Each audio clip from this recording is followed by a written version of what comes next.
नमस्कार विद्यार्थियों। BKD classes YouTube channel आपका हार्दिक स्वागत करते हैं। हम संस्कृत व्याकरण की एक संपूर्ण सीरीज जो लेकर चल रहे हैं, उसका अपना टॉपिक है जो कारक प्रकरण। बात करते हैं कारक प्रकरण में कौन कौन सी चीजें हमने पढ़ रखी है। तो कारक प्रकरण में हमने 5 कारक पढ़े हैं। कर्तृकारक, कर्म कारक, करण कारक, संपदान कारक और देखो 6 नंबर पे कारक तो है अधिकरण, क्योंकि कारक 6 ही है लेकिन विभक्तियों की संख्या 7 है। इसलिए हम क्या करने वाले हैं, विभक्ति को बीच में पढ़ने वाले हैं। कौन सी विभक्ति? षष्ठी विभक्ति। और षष्ठी विभक्ति में संबंध होता है लेकिन कारक नहीं। कौन सी विभक्ति है? षष्ठी विभक्ति पढ़ने के बाद में हम क्या करेंगे, अगला कारक पढ़ेंगे जो अपना अधिकरण कारक है, वो बात। षष्ठी विभक्ति नहीं तो ये बीच में पूरा टॉपिक गड़बड़ा जाएगा। षष्ठी विभक्ति की बात करते हैं। षष्ठी विभक्ति को अगर हम पढ़ते हैं तो षष्ठी विभक्ति को पढ़ने के लिए इसका कोई विधायक सूत्र नहीं, क्योंकि कारक नहीं है, लेकिन फिर भी अपने पास में एक सूत्र है, षष्ठी शेष। नंबर 1,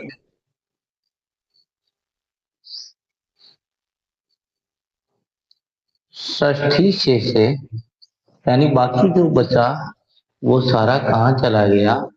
शेष सारा, जो किसी भी प्रकार की विभक्तियों में जिसका उपयोग नहीं होता, जिन कारकों में जिनका कोई कार्य नहीं रहता है, वो चला जाता है संबंध में।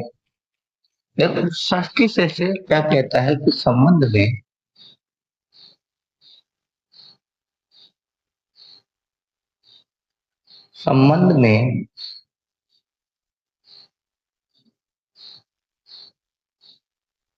षष्ठी विभक्ति, संबंध में षष्ठी विभक्ति होगी। संबंध क्या है? संबंध से कहते हैं जिस व्यक्ति का संबंध क्रिया के साथ सीधा कोई संबंध नहीं होता है, क्रिया के साथ संबंध स्थापित नहीं करने के कारण इसकी गणना कारकों में नहीं की जाती है। तो हम इसको पढ़ते हैं, कर्ता के साथ क्रिया का सीधा संबंध प्रकट नहीं कर पाने के कारण संबंध को कारक नहीं गिना जाता। कर्ता के साथ, तो यहाँ पर जितने सारे कर्ता है, इसका इस विभक्ति के जितने सारे कर्ता है, उसको हम उसको क्या कर नहीं कर सकते, कर्ता के साथ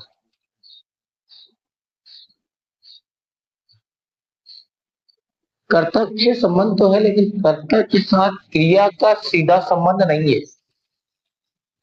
कर्ता के साथ क्रिया का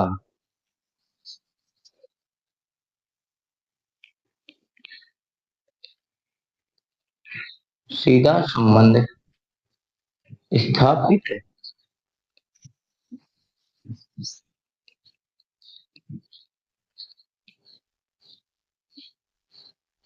नहीं कर, देखो नाम तो संबंध है, ये फिर भी संबंध नहीं, स्थापित नहीं कर पाने के कारण,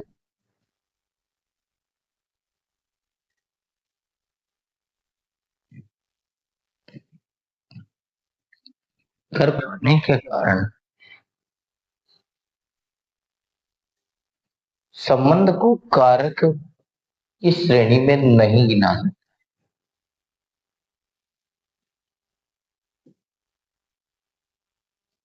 संबंध को कारक की श्रेणी में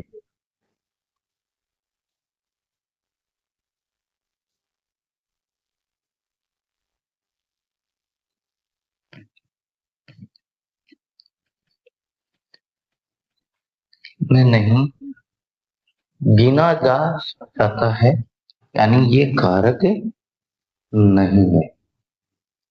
लेकिन विभक्ति तो है ही, कारक नहीं है तो विभक्ति है, तो विभक्तियों को तो हमें पढ़ना पड़ेगा, इसको इसीलिए पढ़ना पड़ेगा। रमेश संस्कृत की पुस्तक पढ़ता है। रमेश है, रमेश है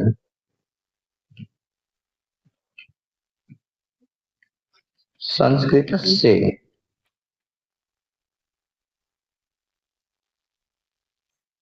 पुस्तकम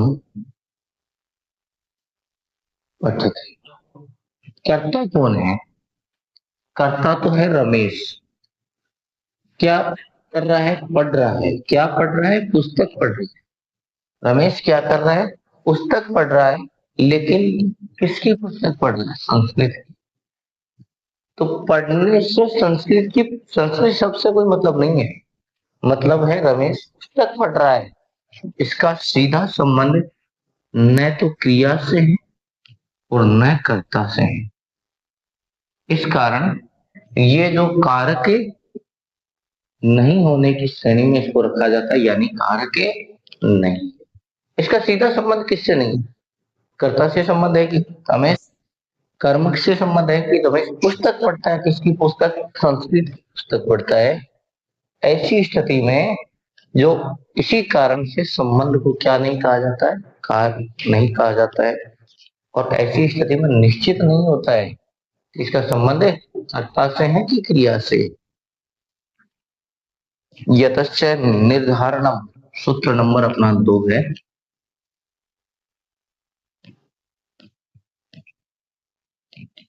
यतश्च निर्धारणम,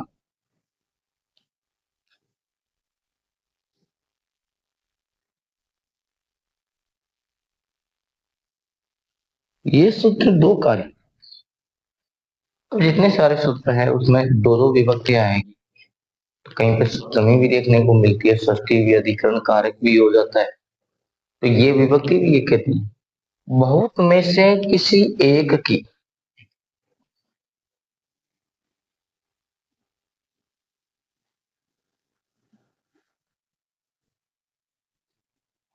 बहुत में से किसी एक की जाति गुण क्रिया के द्वारा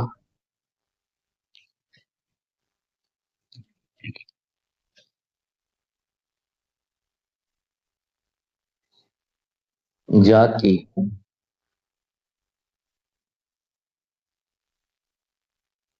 गुण क्रिया के द्वारा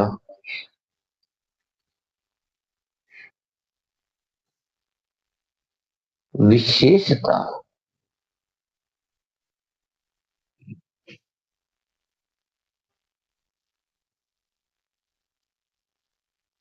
प्रकट की जाती है। किसी एक की विशेषता प्रकट की जाती है जाति गुण या क्रिया के द्वारा, तब विशेषण शब्दों के साथ, तब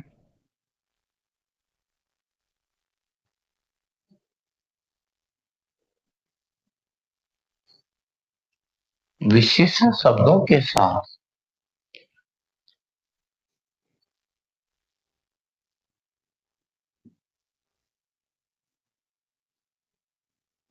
विशेषण शब्दों के साथ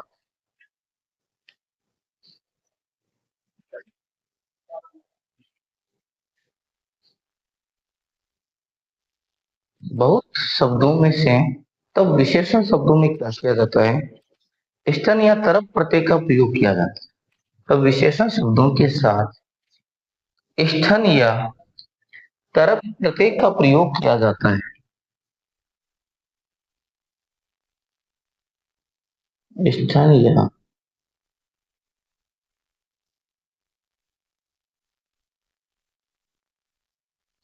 तरफ प्रत्यय का प्रयोग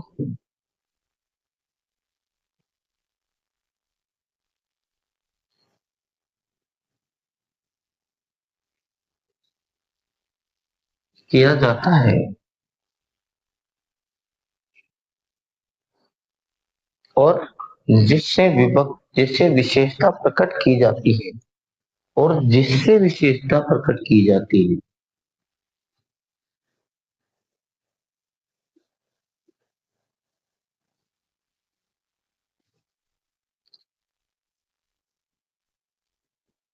जिससे विशेषता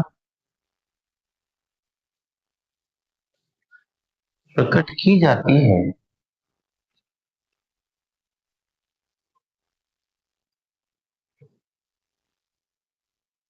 की जाती है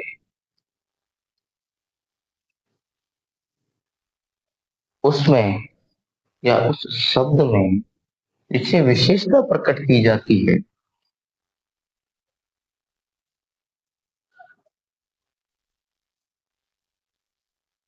उस शब्द में षष्ठी अथवा सप्तमी विभक्ति का प्रयोग किया जाता। उस शब्द में षष्ठी अथवा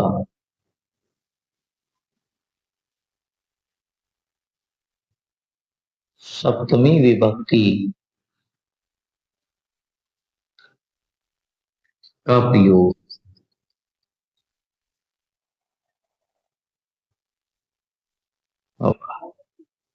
षष्ठी और सप्तमी विभक्ति का प्रयोग कहाँ किया जाता है? जिस शब्द के द्वारा विशेषता प्रकट की जाती है, जहाँ पे तरक या स्तंभ प्रत्यय का प्रयोग होता है, उस शब्द में किसका प्रयोग होगा? षष्ठी या सप्तमी विभक्ति का प्रयोग होगा। जैसे कवियों में कालिदास श्रेष्ठ है। कवि नाम षष्ठी करेंगे, कवियों बहुवचन है, तो षष्ठी कवि शब्द का षष्ठी विभक्ति का जो बहुवचन का रूप है वो कवि नाम, और सप्तमी का है कवि। कवि नाम,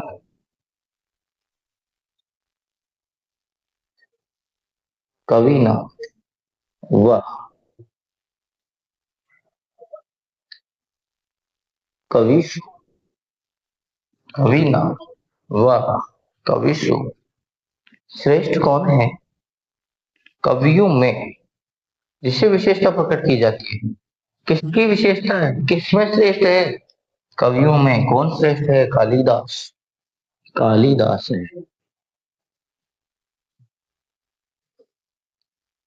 कालिदास है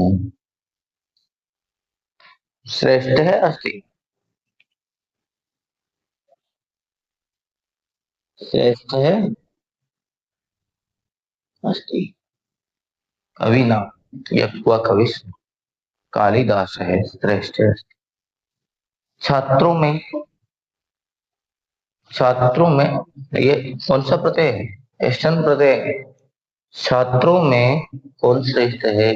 अगर बात करें तो छात्रों में सुरेश चतुर है, होशियार है। तो छात्राण है।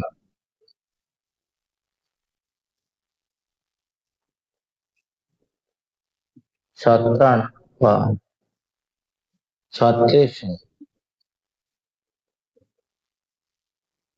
छात्रेश सुरेश है।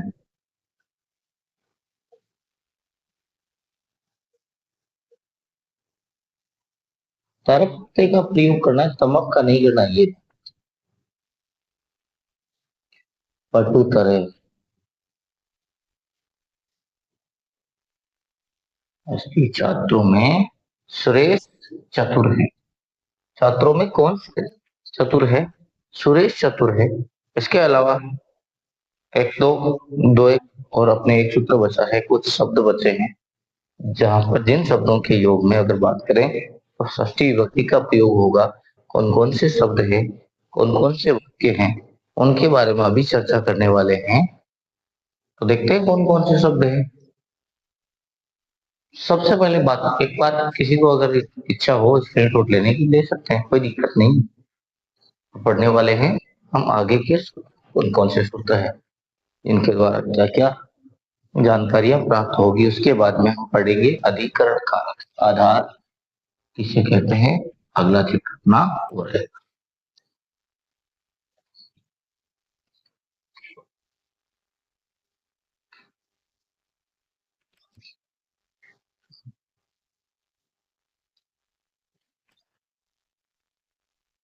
आगे, निम्न शब्दों के योग में षष्ठी विभक्ति का प्रयोग होगा। कौन कौन से शब्द हैं, लिखते हैं।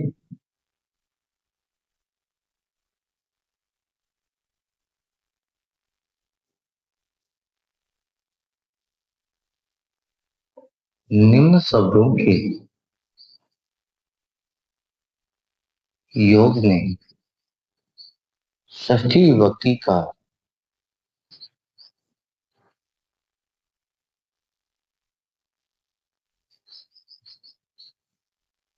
प्रॉपर शब्द है षष्ठी विभक्ति का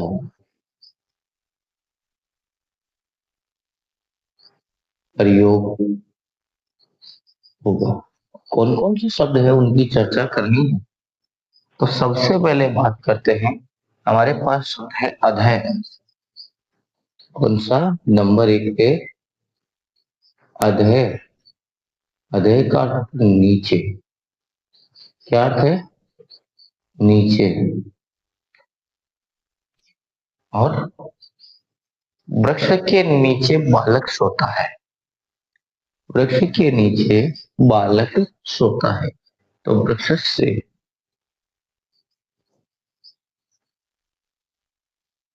वृक्ष से अधय बालक,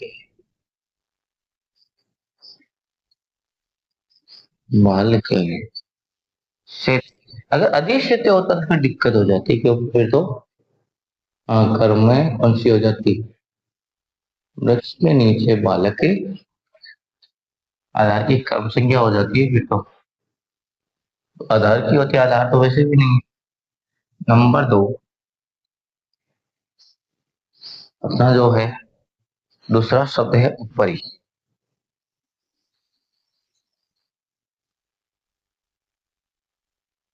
ऊपरी, ऊपर यानी ऊपर। ऊपरी का क्या अर्थ है, ऊपर। इसके भवन से ऊपरी खगा, भवन के ऊपर पक्षी है। भवन के ऊपर पक्षी है, तो भवन से, भवन से ऊपरी खगा। खगा शब्द बहुवचन है क्योंकि पक्षी बहुत सारे हैं, तो सदा। एक पक्षी नहीं, बहुत सारे पक्षी है। खगा संधि। अब बात करते हैं, अगला शब्द है ग्रहण यानी शाम। नंबर 3, पूरे यानी सामने। इन सूत्रों के साथ कारकों को थोड़ा आसान भाषा में बनाने के लिए का लगातार मैं प्रयास कर रहा हूँ, तो आप समझते रहिए, क्योंकि कई सारी जो चीजें हैं बालकों को इतनी आसानी से समझ में नहीं आती है। चाहे वो कंपटीशन एग्जाम देने वाले, क्योंकि जो कंपटीशन एग्जाम देने वाले हैं उन्होंने 10th में संस्कृत पढ़ी है, और अब जाके रीट में सेकंड ग्रेड में, विशेषकर रीट में या सीटेट में संस्कृत आती है, तो फिर दिक्कत आती है। ऐसी स्थिति में इनको थोड़ा सरल भाषा में करने की कोशिश कर रहा हूँ। पढ़ते रहिए, समझते रहिए, लेवल वही 10th वाला ही, क्योंकि क्वेश्चन जो आने वाले हैं 10th तक आने हैं, और उसको लेवल को अपग्रेड करके 12th तक कर दिया था, है ना। तो ये जो 30 नंबर का टॉपिक है रीट और सीटेट में, इसको आप आराम से क्लियर कर सकते हैं। उसके अलावा जो 10th क्लास में है उनका तो कहना ही क्या, 10th में है चाहे 9th में है चाहे 8th में है, उन सब के लिए उपयोगी रहेंगे। लगातार बने रहिए, लगातार देखते रहिए, स्पेशली आपके लिए, स्पेशली तो रीट वालों के लिए। पूरा है यानी सामान। विद्यालय से पूरा है देवालय बस्ती। विद्यालय के सामने मंदिर। विद्यालय के सामने क्या है, मंदिर। तो विद्यालय से,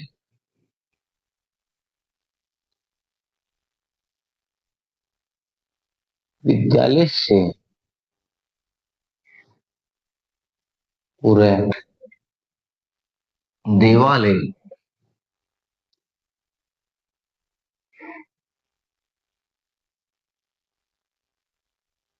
अस्ति। विद्यालय के सामने क्या है? तो विद्यालय के सामने मंदिर है। क्या है? विद्यालय के सामने मंदिर। अगला है 4 नंबर। बात करें कौन सा है, तो 4 नंबर है समक्षम। समक्षम का अर्थ भी सामने ही होता है।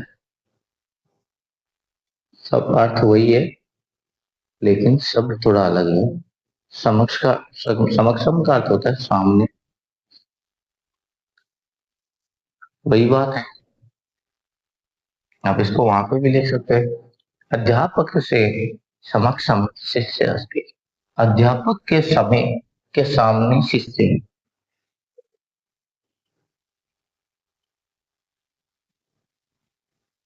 अध्यापक से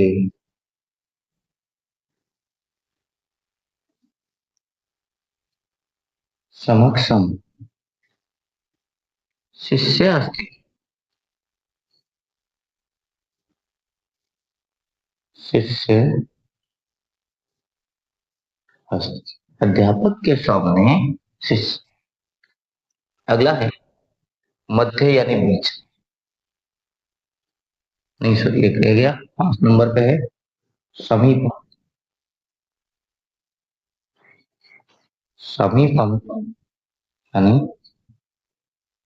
देखो तीनों का अर्थ वैसे तो लगभग होता है। ये तो दोनों फेस टू फेस है, सामने है। और ये है समीप का अर्थ होता है पास में। हाँ। नगर से, नगर के समीप गांव है। तो किसके समीप है? नगर से। नगर से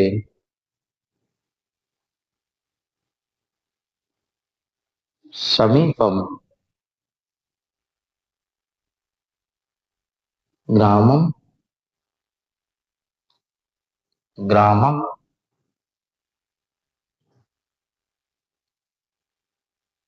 अस्ति।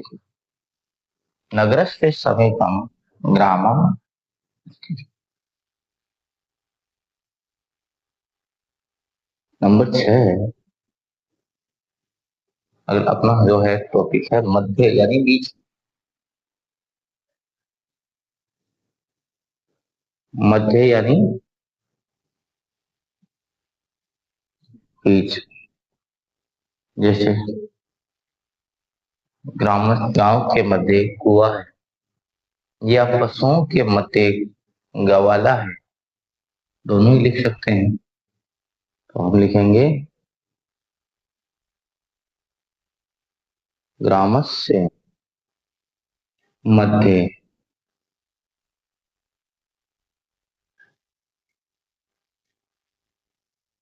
कूप है अस्ति। गांव के मध्य कुआं है। नंबर 7 जो अपना शब्द है वो है कृत्य। कृत्य यानी के लिए। कृत्य का अर्थ होता है के लिए। कृत्य के लिए। बालक के लिए दूध लाओ। बालक के लिए दूध लेकर आओ, या बालक के लिए दूध लाओ। तो बालक से किसके लिए? बालक के लिए।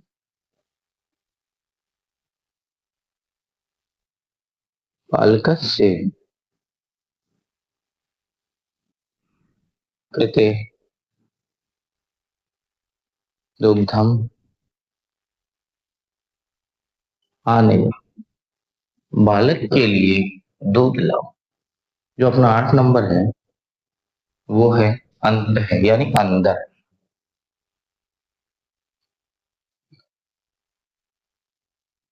अंत है यानी अंदर। घर के अंदर माता है। गृह से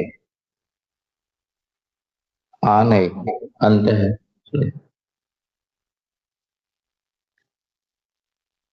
अंतः माता विद्यते।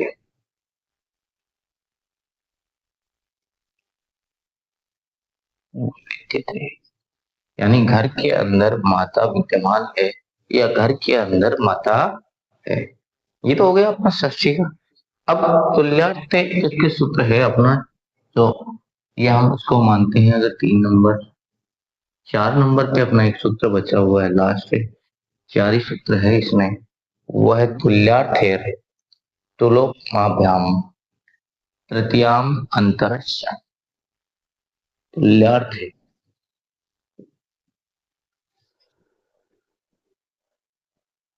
तुल्यार्थ है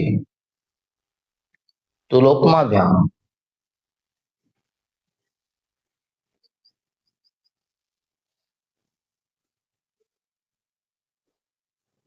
तुल्यार्थ है तुलोपमाभ्याम तृतीयान अंतरश्च।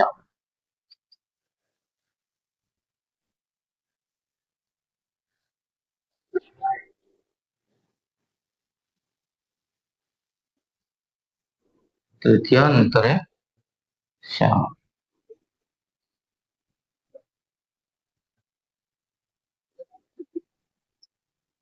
तुल्यार्थ है तुलोपमाभ्याम तृतीयानंतर श्याम। ये अपना जो सूत्र है ये क्या कहता है? ये सूत्र कहता है कि तुल्यवाची शब्दों के योग में षष्ठी और तृतीया विभक्ति। जहाँ दो शब्दों की, दो व्यक्तियों की, दो वस्तुओं की तुलना होती है, वहां पर भी कौन सी विभक्ति आएगी? तृतीया होगी और षष्ठी, दोनों विभक्तियों का प्रयोग होगा। तुल्यवाची शब्दों के योग में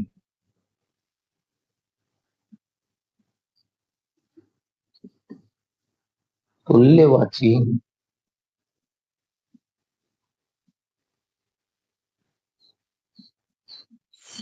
शब्दों के योग में तृतीया अथवा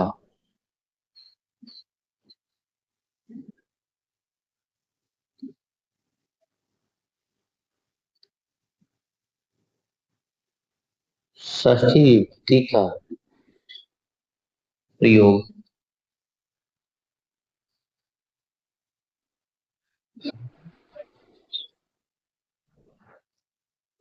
कहां पर होगा? तुल्यवाची शब्दों की। तुल्यवाची शब्द कौन से होते हैं? जहां दो व्यक्तियों की या दो वस्तुओं की तुलना की जाती है। सुरेश महेश से, महेश के बराबर है, सुरेश महेश के तुल्य है, सुरेश महेश के तुल्य है या सुरेश महेश के बराबर है। तो जिसकी तुलना की जाती है जिससे, उसमें तृतीया और षष्ठी दोनों विभक्तियां हैं। जिससे तुलना की जाती है उसकी होगी, उसमें दो विभक्तियां होगी। और जहां पर जिससे तुलना की जाती है उसमें कौन सी विभक्ति आएगी? तुलना किसकी जा रही? सुरेश की तुलना की जा रही है। और किससे की जा रही है? महेश से की जा रही है। तो महेश शब्द तृतीया और षष्ठी विभक्ति का प्रयोग होगा। सुरेश है,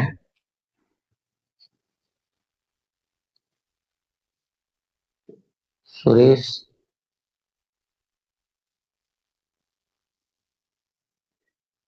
महेश से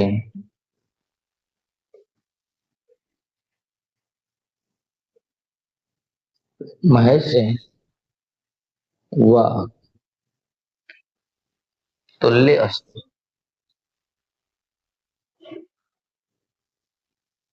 तुल्य यानी जैसा सुरेश है वैसा ही महेश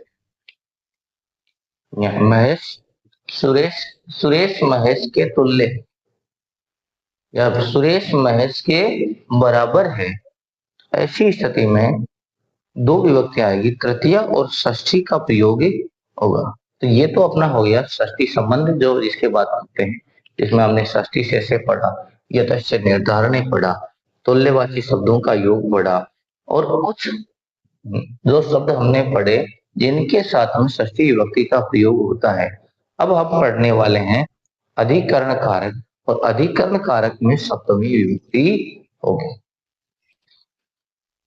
अब क्या पढ़ने वाले, अधिकरण कारक। एक बार आप स्क्रीनशॉट ले सकते हैं, देख सकते हैं किस प्रकार से वाक्य बने हैं, किस प्रकार से चल रहे हैं। अब हम बात करने वाले हैं इसकी सप्तमी विभक्ति की, यानी अधिकरण कारक की। अपना जो कारक प्रकरण का जो लास्ट कारक है उसकी बात करने वाले हैं। तो कारक प्रकरण का जो लास्ट कारक है वो कौन सा है? वो कारक है अधिकरण का। क्योंकि हमने 5 कारक पढ़ लिए हैं, उसके अलावा हमने संबंध पढ़ लिया है। अब बात करने वाले हैं छठे कारक की और सप्तमी विभक्ति की। कारक कौन सा नहीं है ये भी आपने जान लिया। अब बात करेंगे अधिकरण कारक।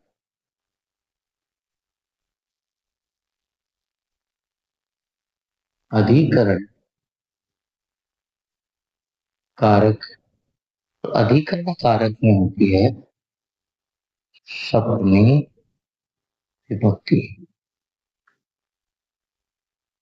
कौन सी विभक्ति होती है? सप्तमी विभक्ति होती है। अधिकरण कारक की क्या विशेषता रही है वो हम जानने वाले हैं। सबसे पहले आधारो अधिकरण सप्तम्या अधिकरणम च, ये इसका है विधायक सूत्र। जो हम विधायक सूत्रों में पीछे पढ़ के आए, तो विधायक सूत्र कौन सा है?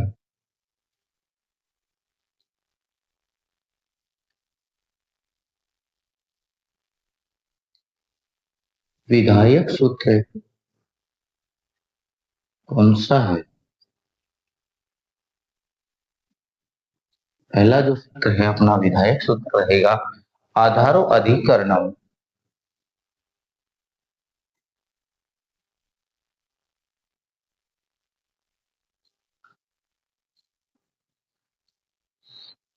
आधारो अधिकरणम, आधारो अधिकरणम सप्तम्या अधिकरणे च।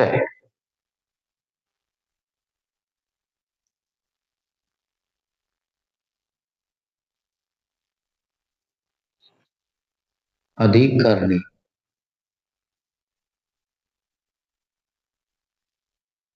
च, आधारो अधिकरणम सप्तम्या अधिकरणे च, ये अपना है विधायक सूत्र। और विधायक सूत्र की बात करें तो क्रिया की सिद्धि में जो क्रिया का आधार होता है उसकी अधिकरण संज्ञा होती है। क्रिया की सिद्धि में जो आधार होता है उसकी अधिकरण संज्ञा होगी।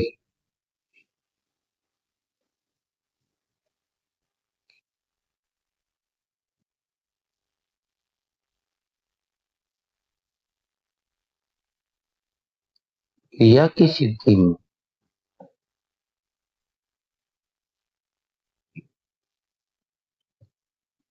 जो आधार है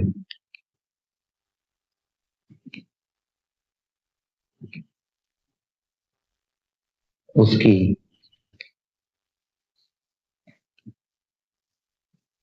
अधिकरण संज्ञा होगी। क्रिया की सिद्धि में जो आधार है उसकी क्या होगी? अधिकरण संज्ञा होगी। और अधिकरण में सप्तमी विभक्ति का प्रयोग। और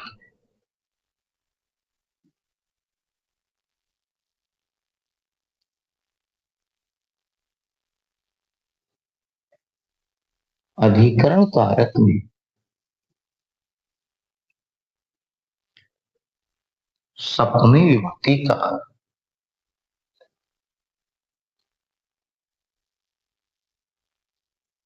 सप्तमी विभक्ति का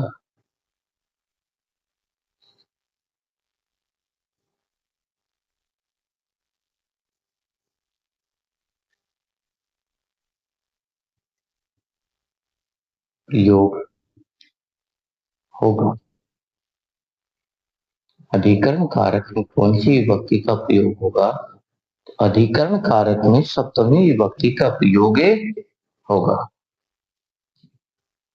एक वाक्य है राजा सिंहासन पर बैठता है। राजा कहाँ पे बैठता है? सिंहासन पर बैठता है। लेकिन कई स्थितियों में अगर उसमें किसी भी प्रकार का कोई हमें उपसर्ग देखने को मिले, जैसे अधि उपसर्ग मिलता है, तो फिर आधार की कर्म संज्ञा भी होती है। लेकिन हम बात करेंगे अभी अधिकरण संज्ञा की। तो राजा सिंहासन पर बैठता है। राजा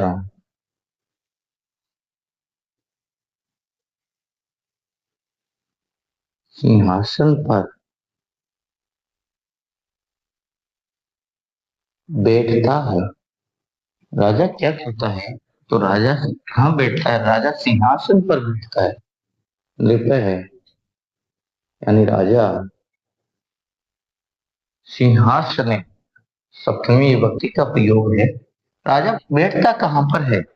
राजा के बैठने का आधार क्या है? क्रिया की सिद्धि का आधार है सिंहासन। क्रिया क्या है? बैठना है। कौन बैठता है? राजा बैठता है।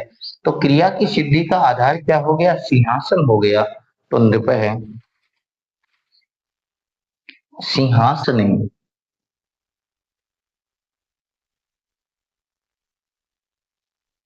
नृप है सिंहासन तिष्ठति। राजा सिंहासन पर बैठता है। नृप है सिंहासने तिष्ठति। हम गांव में रहते हैं। हमारे रहने का आधार क्या है? हम कहाँ पे रहते हैं? गांव में रहते हैं। पक्षी पेड़ पर बैठा है। पक्षी कहाँ पर बैठा है? पेड़ पर बैठा है। तिलों में तेल विद्यमान है। तो तिलों में क्या विद्यमान है? तिलों के अंदर तेल है। तो तेल का आधार क्या हो गया? तो तेल का आधार तिल है। तो हम बात करते हैं, हम गांव में रहते हैं।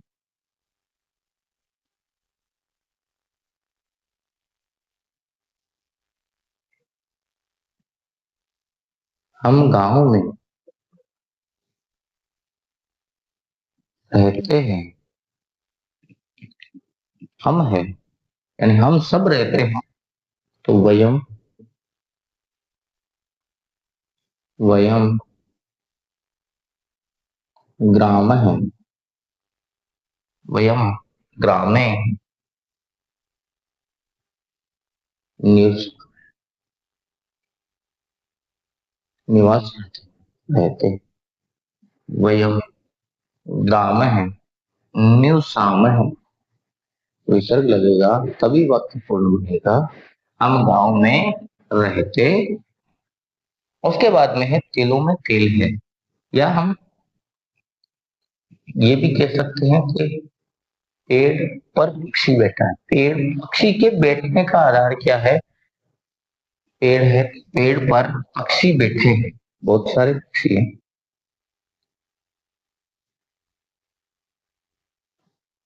पेड़ पर पक्षी बैठे हैं। पेड़ पर पक्षी बैठे।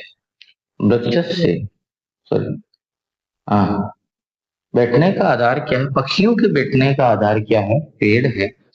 तो वृक्ष से, वृक्ष से खगः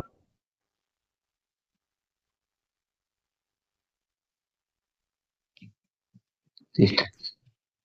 पेड़ पर कौन बैठा है? पेड़ पर पक्षी बैठे हैं। अगला जो है, जिससे ज्यादा स्नेह किया जाता है, जिससे स्नेह आदि किया जाता है, उसमें सप्तमी विभक्ति का प्रयोग होता है। 2 नंबर क्या कहता है? 1 नंबर अपना हो गया आधारो अधिकरणम सप्तम्याधिकरण से। 2 नंबर है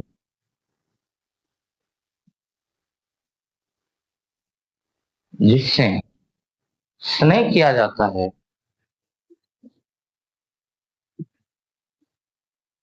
स्नेह यानी प्रेम, वात्सल्य। इसे स्नेह किया जाता है।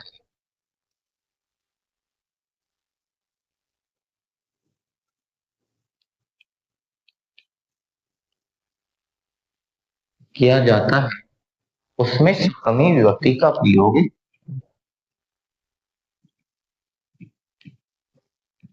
उसमें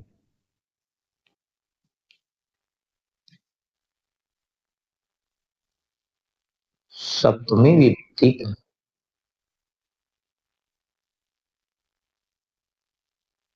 प्रयोग किसमें होगा? जिससे स्नेह किया जाता है, जिससे स्नेह आदि किया जाता है, उसमें सप्तमी विभक्ति का प्रयोग होगा। पिता पुत्र से स्नेह करता है। देखो, प्रेम की परिभाषा है तो प्रेम अलग अलग रूपों में दिखाई देता है। माता का प्रेम एक होता है स्नेह, एक होता है वात्सल्य। हाँ, एक होता है स्वयं प्रेम। तीनों का मतलब अलग अलग। स्नेह किससे किया जाता है? छोटे बच्चों से, जो छोटे बच्चे हैं, शिशु है, उनसे जो प्रेम किया जाता है वो स्नेह। पिता के द्वारा या लोगों के, माता से, माता का बच्चे के प्रति जो प्रेम है वो कहलाता है वात्सल्य। और प्रेम, प्रेम तो संपूर्ण परिभाषा है अपने आप में। संपूर्ण प्रेम, प्रेम की परिभाषा है कि पोथी पढ़ पढ़ जग मुआ, पंडित भयानक होय, ढाई अक्षर प्रेम के पढ़े से पंडित। ये कबीरदास जी लिखते हैं कि दुनिया ने कितनी सारी किताबें पढ़ ली, कितना सारा ज्ञान अर्जित कर लिया, लेकिन पंडित नहीं हो पाया। पंडित साधु, जिसका अर्थ होता है जानकार। पंडित कौन बना? पंडित वही बना जिसने ढाई अक्षर पढ़ लिए, ढाई अक्षर का प्रेम पढ़ लिया, वही पंडित है। तो प्रेम के अलग अलग रूप, तीनों रूपों में ही प्रेम होता है। लेकिन ये जो प्रेम है, ये माता के पुत्र के प्रति जो प्रेम है वो वात्सल्य कहलाता है। छोटे बच्चों से या उनके पिता या कोई भी प्रेम करता है वो स्नेह है। और बाकी जितना सारा है वो प्रेम, लगाव है। तो प्रेम की परिभाषा बहुत विस्तृत है। अब हम बात करने वाले हैं प्रेम के बारे में। तो पिता जो स्नेह करते हैं पुत्र से, पिता पुत्र से स्नेह करते हैं। पिता पुत्र से स्नेह करते हैं।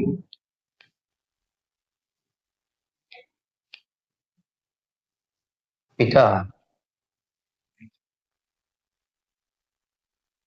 देखो यहाँ पर भी आधार ही है। पिता के स्नेह करने का आधार क्या है? क्रिया क्या है? स्नेह। और स्नेह क्रिया की सिद्धि के लिए जो आधार है वो कौन है? तो वो पुत्र है। पुत्र ही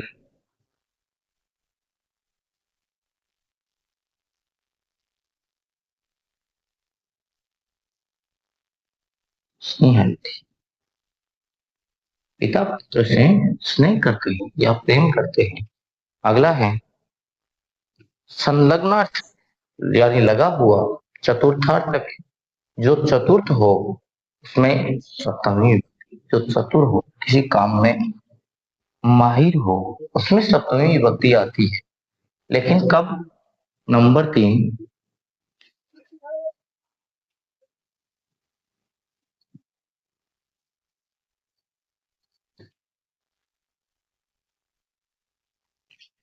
संलग्नार्थ, यानी लगा, किसी काम में लगा हुआ। उसके अलावा चतुरार्थ के और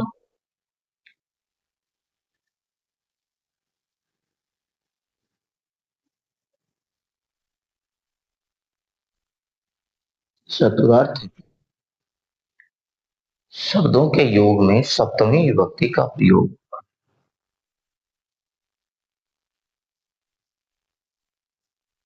शब्दों के योग में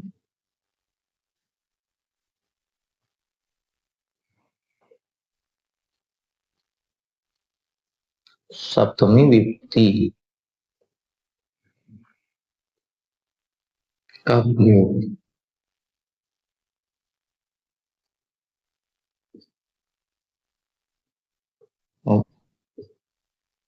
योग में कौन सी विभक्ति का प्रयोग होगा? तो सप्तमी विभक्ति का प्रयोग होगा। कैसे? बलदेव स्वकार्य संलग्न, संलग्न है उसकी। बलदेव अपने कार्य में लगा हुआ है। बलदेव क्या कर रहा है? अपने कार्य में लगा हुआ है। तो बलदेव है, बलदेव है। कौन लगा हुआ है? बलदेव लगा हुआ है। किसमें लगा है? स्वकार्य यानी अपने कार्य में। तो उस कार्य में इसकी हम बात कर रहे हैं जहां पर बलदेव लगा हुआ है। बलदेव स्वकार्य संलग्न है।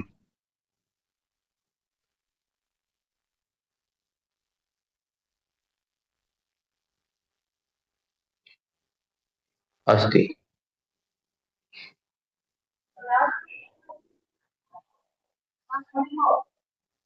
अस्ति। बलदेव अपने कार्य में लगा हुआ है।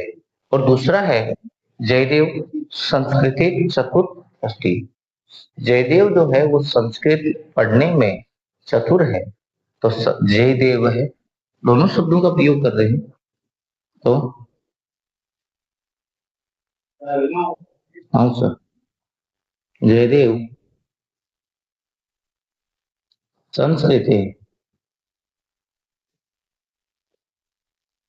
संस्कृत है, चतुर है, अस्ति। जयदेव संस्कृत में चतुर है। तो ये दोनों वाक्य हैं, इनमें सप्तमी विभक्ति का प्रयोग होगा। कहां पर? जिस कार्य में जो लगा, जिस कार्य में जो चतुर है, उन दोनों शब्दों के योग में सप्तमी विभक्ति का प्रयोग होगा। और कुछ तो शब्द है जिसमें दो शब्द ऐसे हैं, श्रद्धा और विश्वास। तो श्रद्धा और विश्वास के बारे में कौन कौन सी बातें हैं, उनकी चर्चा हम लगातार जारी रखेंगे।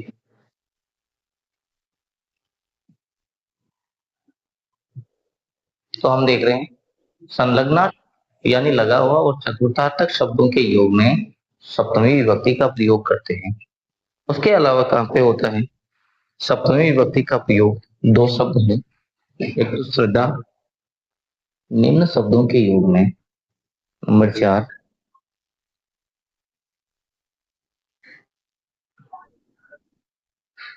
निम्न शब्दों के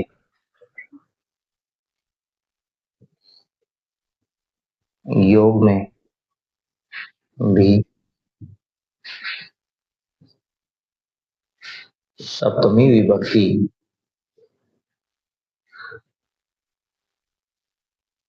का प्रयोग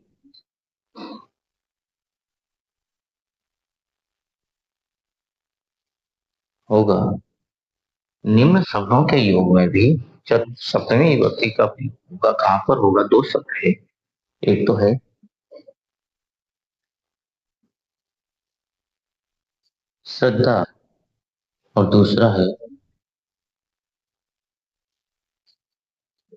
विश्वास। श्रद्धा और विश्वास शब्दों के योग में भी चतुर्थी विभक्ति का प्रयोग होगा।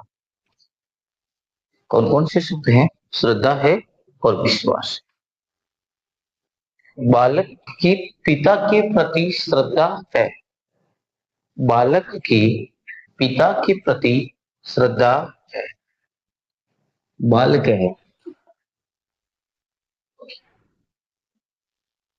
बालक है,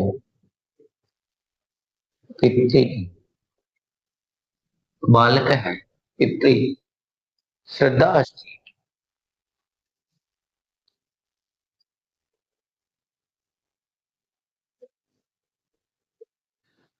श्रद्धा अस्ति, बालक की पिता के प्रति श्रद्धा है।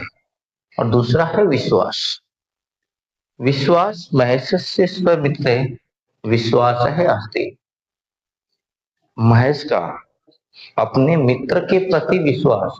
देखो महेश शब्द जो है, सॉरी यहाँ पे हमने कुछ गलत लिखा है। तो बालक से होगा, क्योंकि बालक शब्द जो है किसके प्रति है? क्रिया की सिद्धि हो रही है, बालक का संबंध कारक हो रहा है, तो बालक से पितृ श्रद्धा अस्ति। और दूसरा अपना है विश्वास महेश से स्वमित्र है। हम यहाँ पे देखो थोड़ी जगह कम हो, तो यहाँ पे लिख रहा हूँ 2 नंबर। महेश से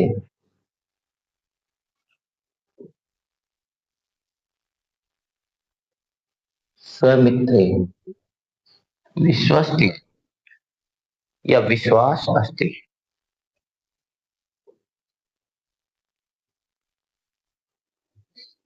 विश्वास अस्ति। इन दो शब्दों के योग में भी सप्तमी विभक्ति को देखने को मिलती है। उसके अलावा एक अपना सूत्र है, लास्ट बचा है, ज्यादा कुछ है नहीं, तो उसमें भी सप्तमी विभक्ति का प्रयोग होता है। कौन सी बातें हैं उनकी चर्चा करने वाले हैं अभी। तो देखो सप्तमी, एक बार आप स्क्रीनशॉट ले लो, इनको लेना है। हाँ, अब बात करते हैं आगे, सप्तमी विभक्ति कहाँ पर प्रयोग होता है। एक सूत्र है यतस्य निर्धारण, यतस्य भावे भाव लक्षण। यतस्य निर्धारण हमने पढ़ा षष्ठी में और सप्तमी में है, यतस्य भावेन भाव लक्षण। उसकी क्या विशेषता रही है?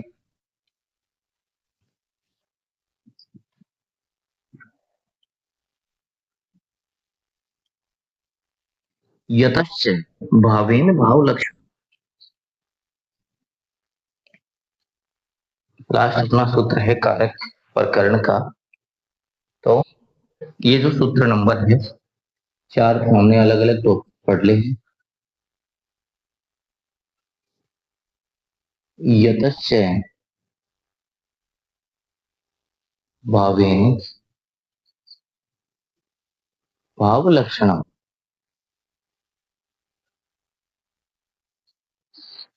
यतस्य भावेन भाव लक्षणम।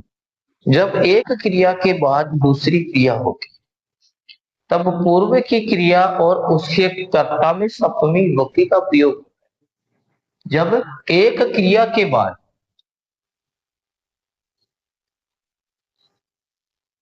जब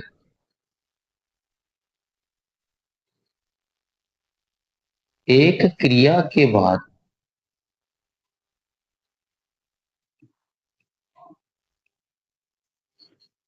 दूसरी क्रिया क्रिया होती है, तो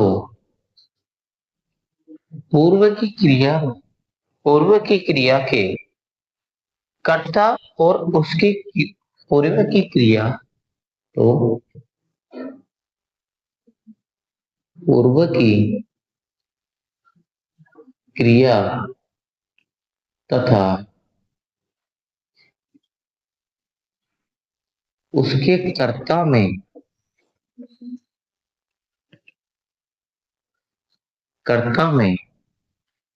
सप्तमी विभक्ति का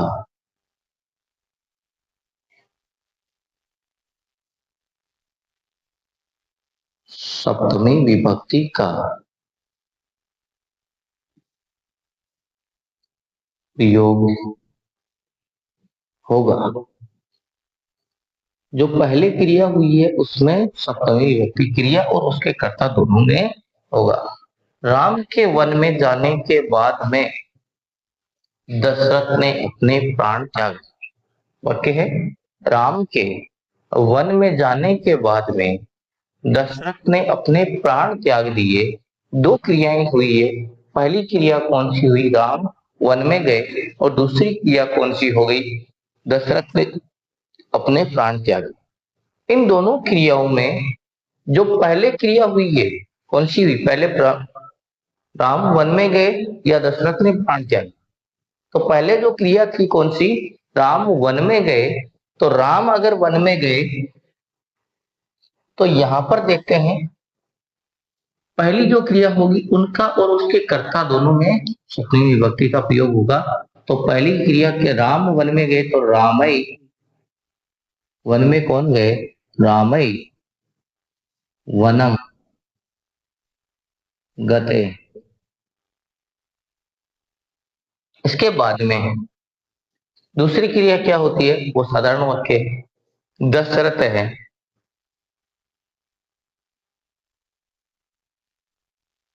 दशरथ है प्राणान ऐतचित। प्राणान प्राणान ऐतजत। प्राणान ऐतजत। सूर्य अस्तमगत। सूर्य के अस्त होने के बाद में सभी बालक ने घर बालक घर कब आए? जब सूर्य अस्त हुआ। तो पहले क्रिया कौन सी हुई? सूर्य अस्त हुआ कि बालक घर आए? पहले क्रिया हुई। सूर्य अस्त होने की क्रिया पहले होती है। तो सूर्य कर्ता में भी होगा ना, जैसे राम में हुआ वैसे ही अस्त कौन हुआ? सूर्य। सूर्य अस्तम गते।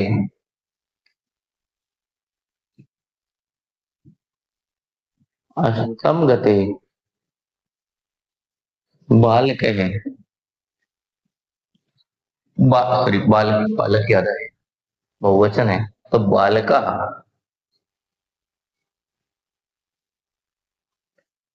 बालिका कि हम आगच्छत। आगच्छत